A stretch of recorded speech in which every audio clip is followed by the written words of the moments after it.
I know Scottish poems, I know Scottish songs, I go to burn suppers, I like tartan. You know, what makes me not patriotic just because I don't want independence?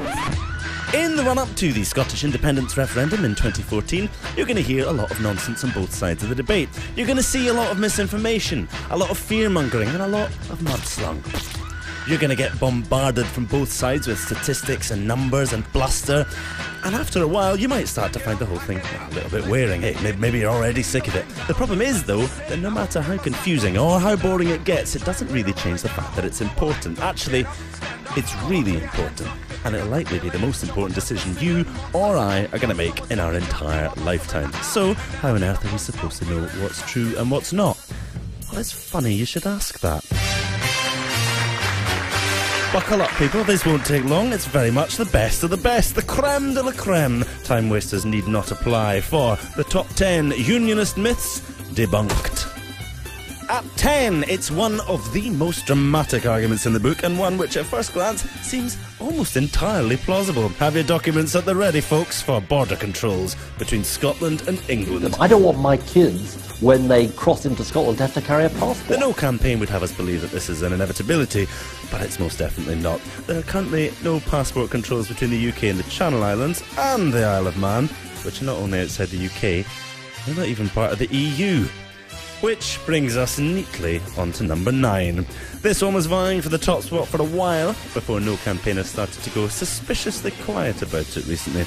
That is the claim that an independent Scotland would not be granted access to the EU. Well, there's no easy, straight yes-no answer to this one, although Prime Minister David Cameron could settle it quite easily by just officially asking the EU, something which he's refused point-blank to do. Of course we will work with the Scottish Government in providing information, but let me be clear about what we won't do. We will not pre-negotiate Scotland's exit from the United Kingdom. Certainly it looks extremely unlikely that Scotland would be denied continued membership, given its status as an oil-rich, energy-rich nation with an existing track record within the EU, but perhaps a more pertinent question would be, is the United Kingdom, in its current shape, really going to be a member of the EU for long anyway? UKIP has, at the heart of our extensive manifesto, the key aim of ending Britain's membership of the EU. Well, given that David Cameron has chosen to appease UKIP voters and Daily Mail readers in the southeast of England with a referendum on leaving the EU, it will be an in-out referendum. It seems more logical now to assume that the only way to safeguard Scotland's place within Europe is through independence. It's long since dropped from the top spot, but despite losing all credibility, it's clinging on to its place at number 8. That's right, it's that old chestnut. We're subsidised by Westminster and we couldn't survive on our own. Well, this argument is old news by now. Even David Cameron admits it's a myth, for goodness sake. I'm not saying that Scotland couldn't make it on her own. Of course, Scotland could. Well, for those people who've been hiding under a rock for the past 2 years, have some numbers. Scotland pays 9.4% of UK tax, with just 8.4% of the UK's population, which technically means we subsidise the rest of the UK. And a report last year from the Centre of Economics and Business Research, which sounds fairly impressive, I mean it's got the word centre and economics in it, concluded that Scotland received no net subsidy. In at 7, it's the UK Armed Forces. Scotland would be defenceless and lose thousands of military jobs. Well, sure, we might not be able to send troops off to invade Middle Eastern countries in direct contravention of international law, but well, we never really wanted to do that anyway. I'm doing it because I think it's the right thing to do. Seriously though, Scotland's share of defence spending is about 3.5 billion a year, of which less than 2 billion is actually spent in Scotland. So, even if we kept up defence spending exactly as it is now, we'd end up with 1.5 billion extra to play with, which should be nice. The thousands of jobs, though, that would supposedly be lost refers largely to the Clyde shipyards, who rely on the Royal Navy for contracts, although there's actually no reason that defence jobs in the Clyde would stop post-independence. In fact, it's even been suggested that they could do even better. At 6, like a bolt from the blue, it's an appeal to our good neighbourliness. We would be dooming England to perpetual Tory rule. On the face of it, this one does sound quite likely, and assuming that all Scots hate the Tories, which obviously we do, it seems a bit cruel to just dump them on the English. The thing is, though, we wouldn't.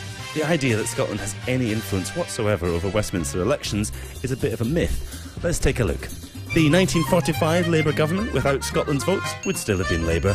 The 1950 Labour government would still have been Labour. The 1951 Tory government would still have been Tory. 1955 would still have been Tory. 1959 would still have been Tory. The 1966 Labour government would still have been Labour. 1970 would still have been Tory. 1974 would still have been Labour. The 1979, oh my God, it's Thatcher Tory government would still have been Tory.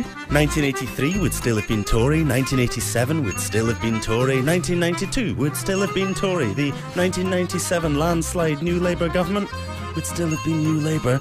2001 would still have been New Labour. And 2005, well, yeah, you guessed it. In fact, in 2010, Scotland voted exactly the same way that it did in 2005, and well, look what we ended up with. Not quite the same thing we had in 2005, that's for sure.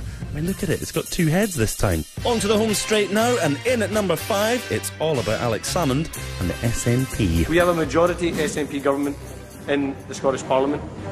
That is not a democratic place in the conventional sense. It is a dictatorship of one man sitting in Butte House. Yep, Alex Salmond is a bit like a dictator, and the SNP want to create a one-party state. In all fairness, this kind of chat is pretty common amongst opponents of popular politicians. We're just not that used to it in this country because we don't tend to get many popular politicians. Venezuelan President Hugo Chavez, for example, is maligned by his opponents as a dictator and a tyrant, despite being democratically elected to office no less than 4 times. I knew there were some dictators around the world. Hugo Chavez now admitting in a speech that went widely undocumented, by the way, that he chews cocoa. The guy's a maniac. I mean, he's a clown, he's a maniac. Would you invite Hitler to lunch? I mean, would you invite Charles Manson to sit down and tell you how to run his life? Likewise, Evo Morales, president of Bolivia, despite garnering over 64% of the popular vote. And if those examples are maybe a little bit too exotic, let's try something a wee bit more Western. I think we've all heard of this guy. A dictatorship? A power grab? Former Speaker of the House Newt Gingrich says President Obama is making the biggest power grab in American history and moving America towards a dictatorship. I think dictatorial is a strong word, but it may frighteningly be the right word. So basically, if you're popular and even favour just a tiny bit of change from the status quo, you'll get called a dictator by your opponents. Alex Salmond isn't a dictator, he's the democratically elected First Minister of Scotland. Love him or loathe him, you have to accept that he's currently the only leader in the whole of the UK with a democratic majority. Check it if you don't believe me. The SNP's ultimate purpose is independence, of course, but that doesn't mean that independence or the Yes campaign is all about the SNP. Far, far from it. It's just easier, if you're against it, to pretend that it's a political party than accepting that it's a movement. The most likely thing, of course, that would happen after independence would be a breaking up of the SNP into different groups who would no longer need to present a united front in support of independence. The same, of course, would go for SNP voters. And what about Alex Salmond? Well, having reached the absolute pinnacle of his career, having delivered his life's work, it would be pretty mental if he wanted to do anything other than retire, and who could blame him? So if anything, if you want to see an end to the SNP and Alex Salmond retiring from politics, it would be strange to vote anything other than yes. At 4, it sounds serious, is it? There's no way an independent Scotland could have survived the banking crisis. When our financial services and 2 of our banks got into very serious trouble, RBS and HBOS, it was the strength of the UK that actually saved the day. The cost of the 2008 RBS and HBOS bailout was 66 billion. Ouch!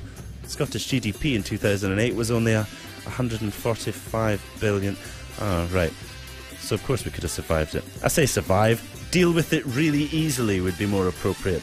The real question is, would we have allowed it to happen in the first place? At 3, it's maybe the oldest argument in the book, pish though it may be. As a Scottish rugby fan, I like to see the English getting stuffed as much as the next Scotsman, but I think we have more shared history and shared culture. Scottish independence is just anti-Englishness. Celebrating the murder of several hundreds of thousands of English people does not necessarily provide the best base on which to move forward. First of all, the UK consists of more than just Scotland and England. There's Wales and there's Northern Ireland too. You'd think the supporters of such a union would be aware of this, but apparently not. Secondly, if we must defend a point, Scottish independence supporters can count tons of English people among their ranks, just as the SNP, rather inconveniently, have English MSPs on their benches. It's about democracy, not where you were born or what your accent is. It's about self-determination. And that's why the people who'll be voting in the referendum are the ones who live here.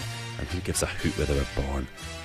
Other than the no campaigners, obviously, they do actually seem to care. It always struck me as slightly strange that my husband, who is English, and has lived in Scotland for many years will get a vote on Scotland's future, whereas my sister, who is Scottish but lives in England and has done for a similar length of time, will not be able to vote. Closing in on the top spot at number 2, it's that old defeatist when all else fails line. There are too many unanswered questions in the debate over Scottish independence. There are lots and lots of questions. Unanswered questions. It actually poses far more questions than it answers. There's just too many unanswered questions. Well, given that most of those questions tend to be some variation on all the things in this video, perhaps the complaint should really be all of our scaremongering questions keep getting answered quite sensibly. If you're a no campaigner, that must be quite annoying. The thing is that everything that happens in the future is unknown, whether we're independent or not. One thing we can surely agree on, though, is that the more control we, that's the people who live in Scotland, have over that future, the less unknowable it becomes. Which brings us to the most popular unionist myth ever. That's right, taking the top spot for the umpteenth time, in at number 1 by a country mile. That they may take our lives, but they'll never take our freedom! Yep, we are all a bunch of raving nationalists obsessed with Braveheart, Mel Gibson and the past. Actually, I think that's a clip from a different film. That's embarrassing.